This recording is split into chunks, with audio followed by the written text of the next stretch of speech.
Le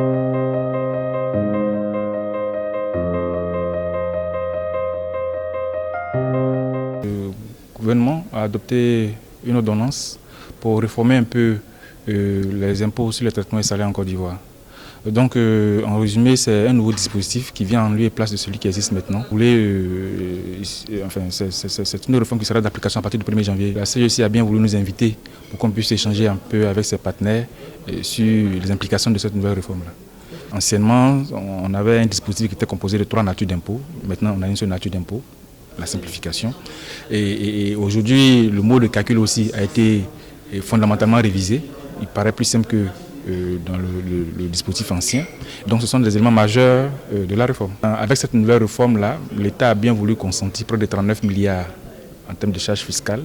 Et ces 39 milliards vont profiter à pratiquement plus de 90% de la population des salariés.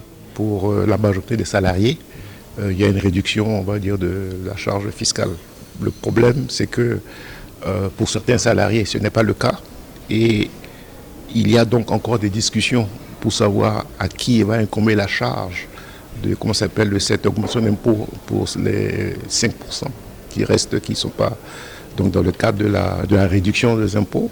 Et il y a d'autres questions qui restent en suspens, notamment les mesures d'application de la réforme à partir de janvier 2024. Au fur et à mesure donc, que nous sommes saisis des projets de décrets, d'arrêtés ou de lois, et c'est à ce moment-là donc que les discussions ont lieu dans les commissions techniques pour que le patronat fasse valoir ses préoccupations.